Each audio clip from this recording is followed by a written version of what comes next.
Bismillahirrahmanirrahim.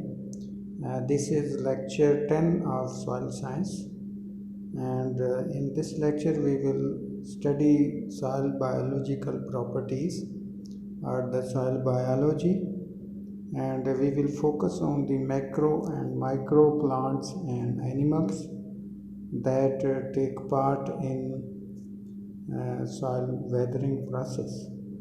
But here we will focus on the biological properties of the soil.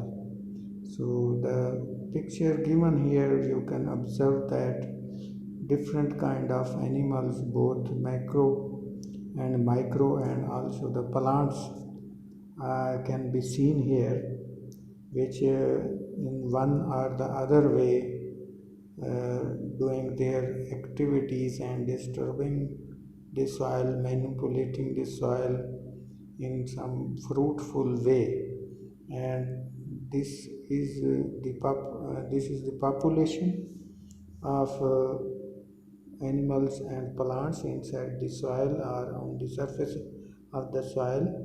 And due to this population, biodiversity inside the soil is increased, and due to this biodiversity, food web is more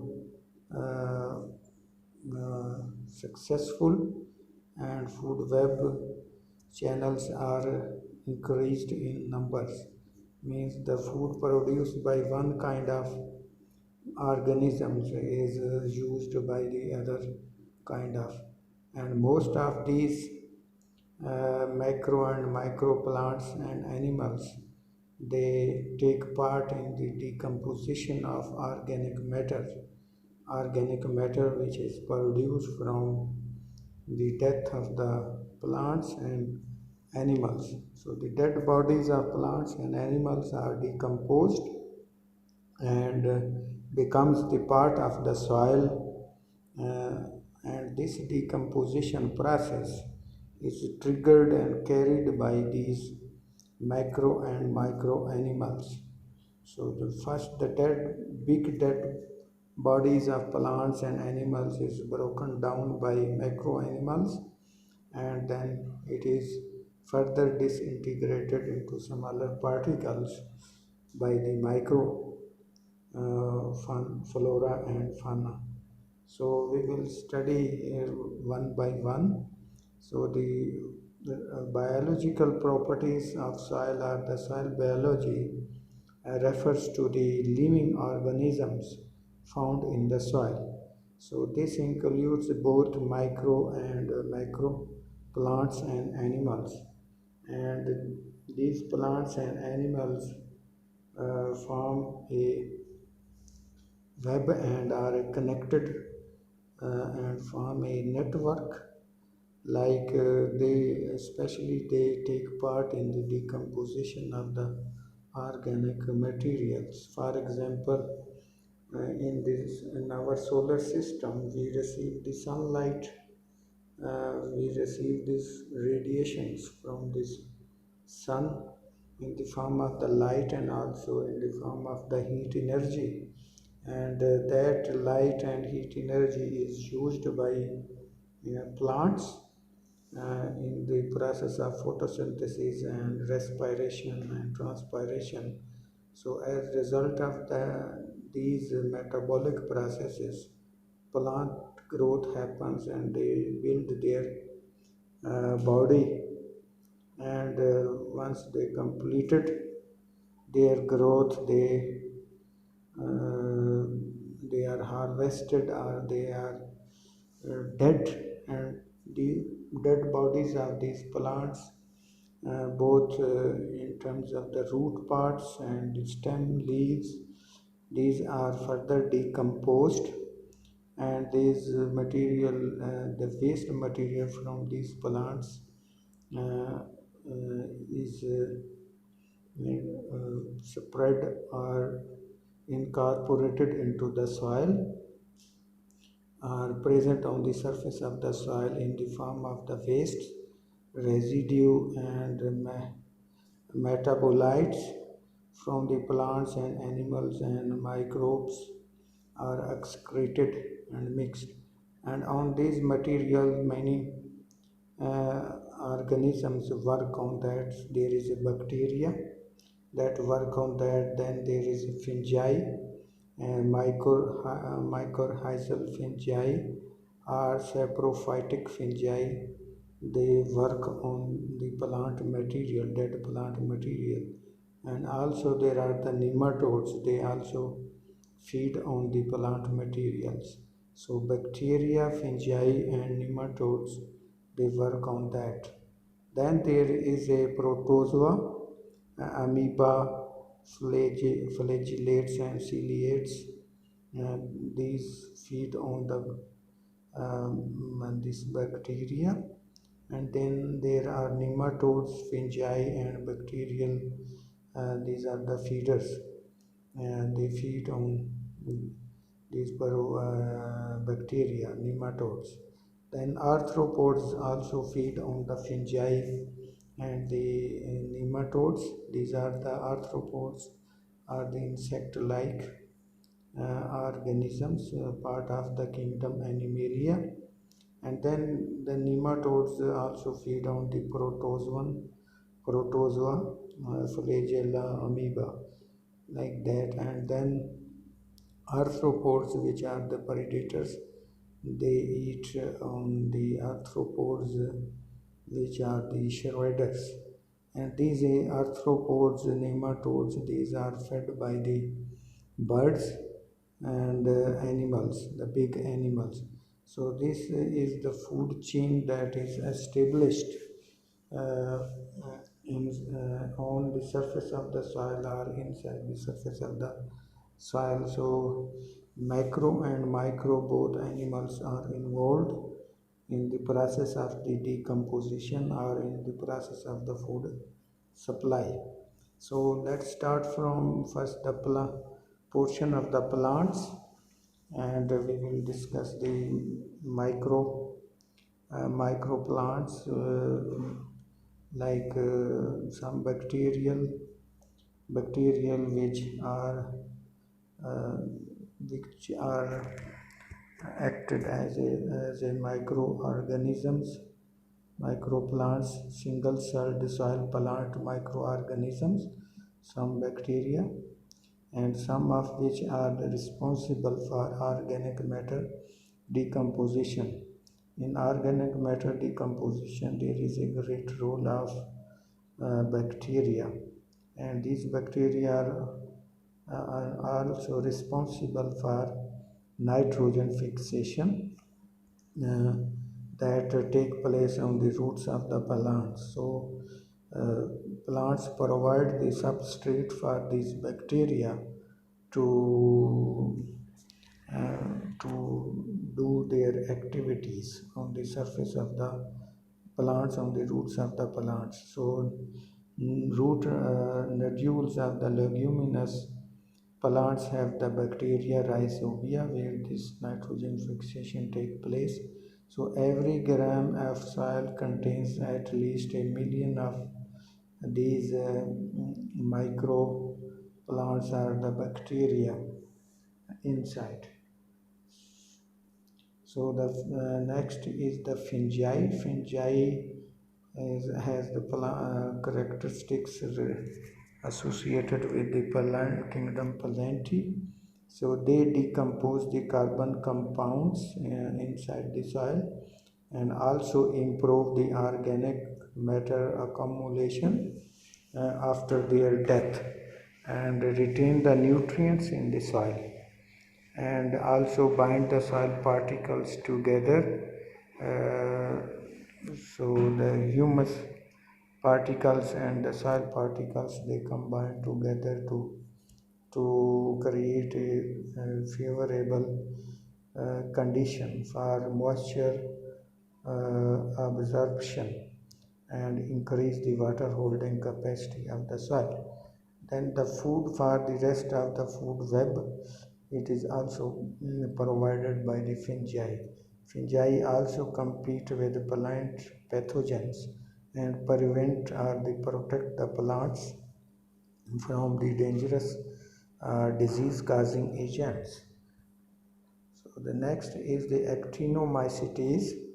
These are also the example of the microplants, and they are thread-like bacteria that look like fungi. And these actinomycetes help decompose the organic matter into humus, releasing the nutrients. So they act as a factory to produce the nutrients from the after decomposition of the organic matter. They also produce antibiotics to fight the root diseases, and in this way protect the plants uh, from different pathogenic diseases. And trichomyces is also responsible for sweet earthy smell noticed whenever a biologically active soil is tilled. And this is the characteristics of a good soil that we can notice is a smell or the fragrance from the soil after rainfall, or when we do the tillage practices in the soil. If the soil is good, there will be a earthy smell from there, and that is the sign of a fertile soil or sign of the presence of the actinomycetes in the soil. Okay, then we have the macro plants. Macro plants mean the big trees, and these big trees they also induce different properties in the soil through their roots. These plants have the roots, big roots, and these roots penetrate into the soil, and these roots may excrete certain chemicals in the soil and change the properties of the soil. So roots of these plants are also a big contributor towards the properties of the soil and act as a biological agent. Okay, so next second portion is animals that induce the biological properties in the soil, and among the animals there are some micro animals and some macro. So let's first discuss the micro animals. So micro animals includes the nematodes. So these are the soil animal microorganisms that are responsible for the composition of organic matter. They have a role to decompose the organic matter in more speedy way.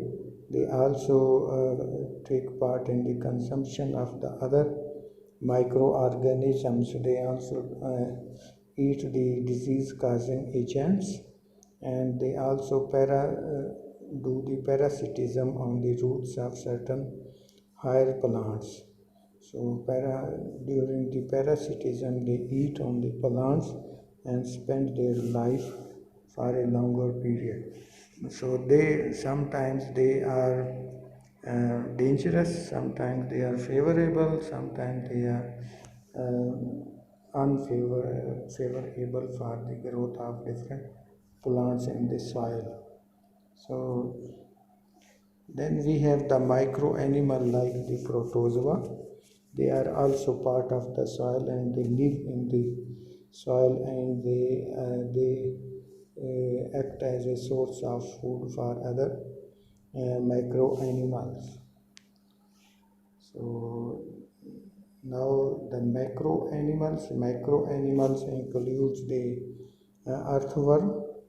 Earthworm burrows inside the soil, enhance the water infiltration and soil aeration. So we have seen these earthworms in the soil, and this is also the sign of the soil fertility, sign of the fertile soil.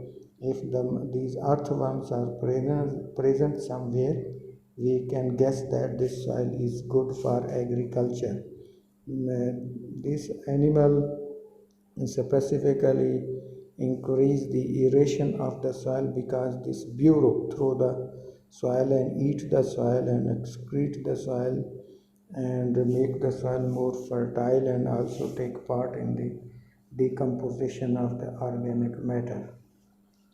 So the another big macro animals like the rodents, the prairie dogs are moles and gophers. And these are the examples. Rodents, rats, mouse. These are animals. They also live in the soil. They make holes and mix up different layers or horizon of the soil and also take part in the weathering and change the biological properties of the soil. And the other micro animals are the arthropods. Arthropods are the insect-like animals, but not insects, but includes the insects, arthropods like the mites, insects, spiders. All the arthropods belongs to the phylum kingdom Animalia, and they have special properties. They live on the soil and also in the soil they feed other organisms. They make the holes in the soil and mix the profile of the soil. The other micro animals are the gastropods. Gastropods include the slugs, snails, crabs. These are the gastropods. They also live in the soil and they change the properties of the soil in one or the other way and also increase the food chain or improve the food web. Okay, so this was the lecture 10 of soil science regarding the biological properties of the soil. So see you in the next lecture. Thank you. Goodbye.